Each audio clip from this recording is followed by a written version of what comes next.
Hey there, welcome to Page Pal Picks. Discover a new bestseller every week. Since ultimately people heal themselves with or without the tool of psychotherapy, why is it that so few do and so many do not?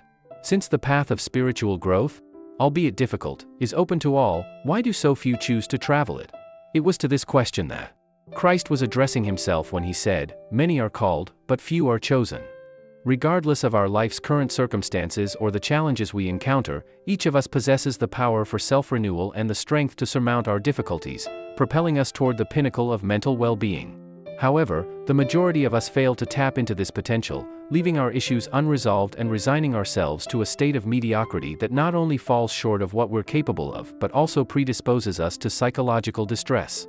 What causes this self-limiting trajectory to become the default? In this presentation, we delve into this issue, drawing inspiration from psychiatrist M. Scott Peck's profound insights, and discuss how we can join the select few who embark on a journey of self-development, a journey Peck famously referred to as the road less traveled. Life is difficult. This is a great truth, one of the greatest truths most do not fully see. This truth that life is difficult. Instead, they moan more or less incessantly, noisily, or subtly about the enormity of their problems, their burdens, and their difficulties as if life were generally easy, as if life should be easy. Life is a series of problems. Do we want to moan about them or solve them? Wisdom is often characterized by the ability to acknowledge the inherent challenges of life, the certainty of issues arising, and the unavoidable nature of distress. Another sign of wisdom is recognizing that facing our difficulties head-on and striving for resolutions may lead to hardship, yet it's a form of hardship that holds meaning and fosters personal development. Unfortunately, not everyone exhibits these traits of wisdom. Instead, many hold on to the false belief that sufficient wealth, the perfect partner, or the ideal job will simplify life. Additionally, some individuals resort to various tactics to dodge their problems. They might cast blame on others or external situations, procrastinate in the hopes that issues will vanish, live in denial about their troubles, or use substances and excessive technology to dull their pain and distract from their difficulties. And as Peck observed, some of us will go to quite extraordinary lengths to avoid our problems and the suffering they cause, proceeding far afield from all that is clearly good and sensible in order to try to find an easy way out, building the most elaborate fantasies in which to live, sometimes to the total exclusion of reality. We attempt to skirt around problems rather than meet them head-on. We attempt to get out of them rather than suffer through them. Efforts to sidestep our challenges and seek a painless resolution are bound to be futile.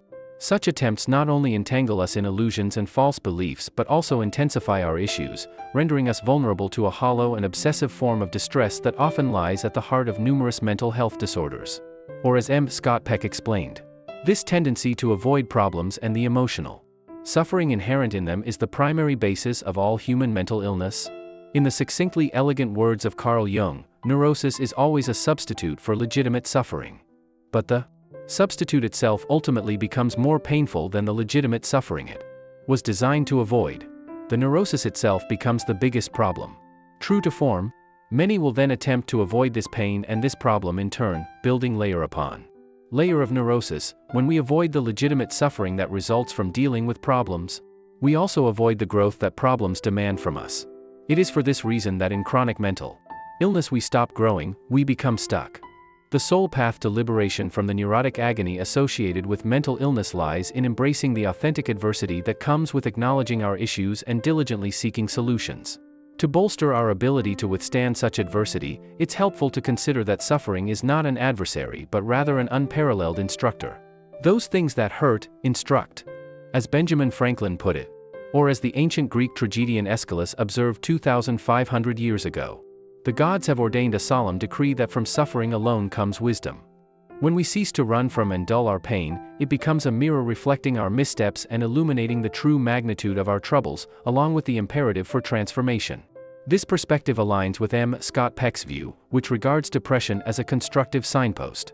It only turns destructive when we attempt to stifle it, thereby ignoring the essential life alterations it urges us to undertake. Or as Peck explained, depressive symptoms are a sign to the suffering individual that all is not right with him or her and major adjustments need to be made. Depression is a normal and basically healthy phenomenon. Another advantage of facing adversity rather than evading or disguising it is that, in time, we become weary of the distress. This weariness ignites a powerful drive to address the root causes of our troubles definitively. When we surpass this threshold of distress, abandoning detrimental routines and self-destructive actions becomes more straightforward, paving the way for the development of the self-control necessary to pursue a beneficial path in life. The philosopher Friedrich Nietzsche harnessed this pivotal point of hardship to eliminate several of his destructive behaviors, as he noted in his writings. Indeed, from the bottom of my soul I am gratefully disposed to all my misery and sickness, because such things leave me 100 backdoors through which I can escape from permanent, bad habits. If the experience of suffering compels us to tackle our negative behaviors and challenges, we must then endure hardship and discomfort to surmount them. Unlike neurotic suffering, which results in stagnation and a squandered existence, this form of suffering is beneficial as it fosters personal development. As Peck noted in his observations, it is through the pain of confronting and resolving problems that we learn. It is in this whole process of meeting and solving problems that life has its meaning. Problems call forth our courage and our wisdom. Indeed, they create our courage and our wisdom. It is only because of the pain of problems that we grow mentally and spiritually. It is because legitimate suffering is a great teacher and a spur to personal growth that M. Scott Peck observed that wise people learn not to dread but actually to welcome problems and actually to welcome the pain of problems. Two of history's most enlightened individuals, Buddha and Jesus, utilized the anguish embedded in their tribulations to rise to a heightened state of awareness. This state was characterized not just by a significant ability to withstand adversity, but also by the capability to feel immense joy. Or as Peck explained, one measure, and perhaps the best measure, of a person's greatness is the capacity for suffering. Yet the great are also joyful. This, then, is the paradox. Buddhists tend to ignore the Buddha's suffering and Christians forget Christ's joy. Buddha and Christ were not different men. The suffering of Christ letting go on the cross and the joy of Buddha letting go under the bo tree are one. But it is not just the tendency to avoid the pain of our problems that locks us in a mediocre and mentally ill life. It is also our laziness, for as the psychologist Marie-Louise von Franz wrote, when people try to evade problems you first have to ask if it is not just laziness. Jung once said, laziness is the greatest passion of mankind, even greater than power or sex or anything. Marie-Louise von Franz, The Way of the Dream. M. Scott Peck defined laziness as the force of entropy as it manifests in the lives of us all. In the physical realm, entropy drives systems toward chaos and inertia. Similarly, within the psyche, it is indolence that fosters disarray and inertia. Such is the ubiquity and influence of laziness that Peck deemed it the singular, fundamental transgression, or as he wrote, for many years I found the notion of original sin meaningless, even objectionable. Gradually, however, I became increasingly aware of the ubiquitous nature of laziness. Original sin does exist, it is our laziness. It is very real. Some of us may be less lazy than others, but we are all lazy to some extent. No matter how energetic, ambitious, or even wise we may be. If we truly look into ourselves we will find laziness lurking at some level. It is the force of entropy within us, pushing us down and holding us all back from our spiritual evolution. Many will protest that they are not lazy as they work long hours and devote their limited free time to doing chores, spending time with friends and family, and resting. But as Peck notes, laziness takes forms other than that related to the bare number of hours spent on the job or devoted to one's responsibilities to others. A major form that laziness takes is fear. While many express a desire for change, growth, success, and even greatness, the daunting work and effort needed often instill more fear than aspiration for personal development. This fear, intertwined with laziness, leads our minds to craft clever excuses for inaction. For instance, we may convince ourselves that what seems like laziness is actually an appreciation for relaxation and life's pleasures, a sort of sophisticated hedonism. Or as Peck writes, in the earlier stages of spiritual growth, individuals are mostly unaware of their own laziness. This is because the lazy part of the self, like the devil that it may actually be, is unscrupulous and specializes in treacherous disguise.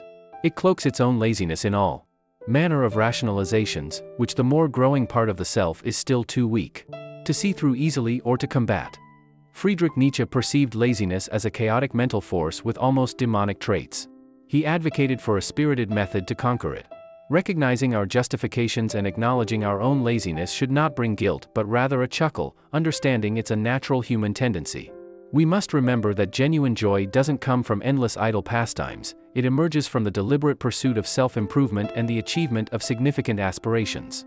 In Thus Spoke Zarathustra, Nietzsche called the entropic force of laziness the spirit of gravity, and as he wrote, "And when I saw my devil, I found him serious? Thorough, profound, solemn, he was the spirit of gravity, through him all things are ruined. Not by wrath, but by laughter do we slay. Come, let us slay the spirit of gravity. I learned to walk. Since then I have run. I have learned to fly, since then I do not have to be pushed in order to move. Now I am nimble, now I fly, now I see myself under myself, now a God dances within me."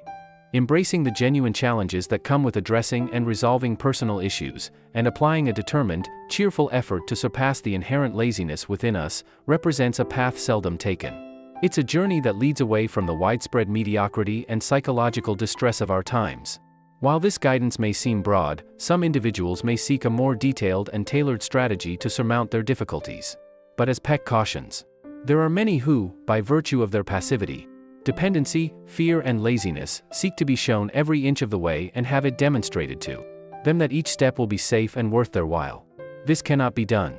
For the journey of spiritual growth requires courage and initiative and independence of thought and action.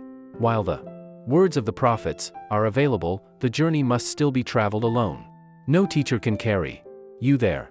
There are no preset formulas.